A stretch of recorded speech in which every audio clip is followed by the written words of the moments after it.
भगवान फिर द्वारिका की ओर जा रहे थे, सब पांडव वहां खड़े हैं। भगवान ने कहा जाते जाते एक काम करो, किसी को कुछ मांगना है तो हमसे मांग लो। द्रौपदी से कहा, द्रौपदी तुमको क्या चाहिए? द्रौपदी ने कहा, प्रभु मेरा मन रूपी राजहंस आपके चरण रूपी पिंजड़े में कैद हो जाए, ऐसी कृपा करो। तथास्तु। युधिष्ठिर महाराज आपको क्या चाहिए? प्रभु मुझे लोग धर्मराज कहते हैं और सत्य में मेरी रुचि है, ये रुचि सदा सर्वदा बनी रहे, ऐसी कृपा कीजिए। तथास्तु। अर्जुन तुम्हें क्या चाहिए? प्रभु आप में मेरा सख्य भाव है, ये सखा भाव हमेशा बना रहे। तथास्तु। भीम तुम्हें क्या चाहिए? बोले प्रभु हमको सबरी दुनिया भोजन भट्ट कहती है, भोजन भोजन के नाम से चिढ़ाती है, तुम्हारा भोजन कम हो करके थोड़ा भजन बढ़ जाए, ऐसी कृपा करिए। तथास्तु। नकुल सहदेव ने कुछ कुछ मांगा, सब ने अपना अपना भाव प्रकट किया। कहीं एक कोने में भगवान की बुआ कुंती चुपचाप खड़ी थी। भगवान ने कहा, रे बुआ तू काय को पीछे खड़ी है, तू भी कुछ बोलना, क्या चाहिए तुमको?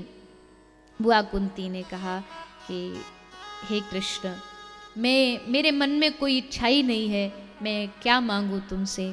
मेरे मन में कोई मांग कोई भाव है ही नहीं, क्योंकि तुमने पहले ही इतना कुछ दे दिया हमें कि हमारे पास कुछ कहने को शब्द नहीं। अरे नहीं नहीं बुआ, ऐसे थोड़ी होता है, आज तक तुमने कुछ नहीं मांगा, आज जाते जाते तो दे के ही जाऊंगा। बोलिए क्या चाहिए?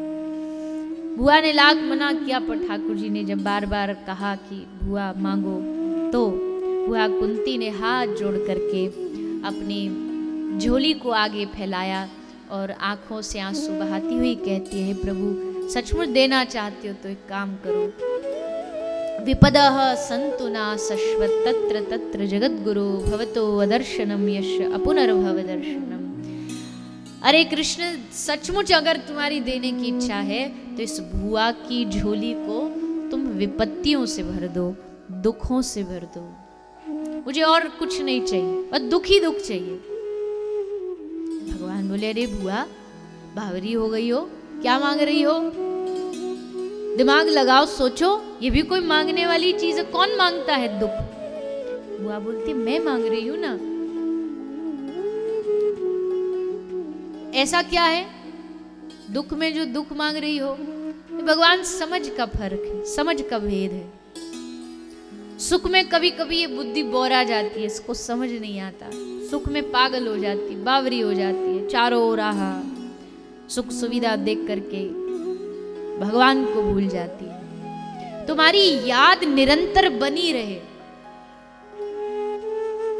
क्योंकि भैया देखो ये तो सबका पर्सनल एक्सपीरियंस होगा, इसके लिए किसी प्रवचन की भी जरूरत नहीं, कि दुख में भगवान की याद जब आती है तो बड़े दिल से आती है, मन से आती है।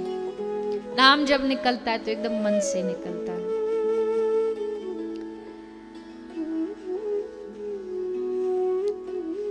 इसलिए हे प्रभु हमको दुख दे दो, हमको विपत्तियां दे दो। ये विपत्ति नहीं मांग रही मैं, दिखने में ही दुख बुरा है, पर असल में वो दुख का जो आवरण है वो असल में मांग सुख ही रही हूं। क्यों?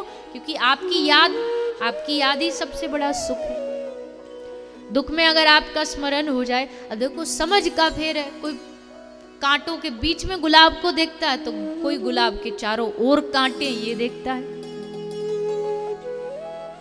हमें लगता है शायद सुख में आनंद होगा, पर ऐसे भक्तों की दृष्टि से देखो तो कह रहे दुख में आनंद है, क्योंकि दुख में आपकी याद बढ़ जाती है। देखो प्रभु जीवन में दुख ही दुख थे हमारे, तो आप हमारे संग खड़े थे एकदम। अर्जुन का रथ की लगाम पकड़ के तुमने पूरे युद्ध में एक क्षण साथ नहीं छोड़ा, और बस जीवन में जरा सा सुख आया, हम युद्ध जीते, सुख आते ही देखो चल दिए तुम छोड़ करके।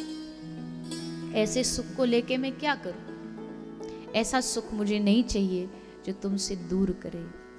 इसलिए प्रभु विपत्तियां दुख हमारे जीवन में दे दो।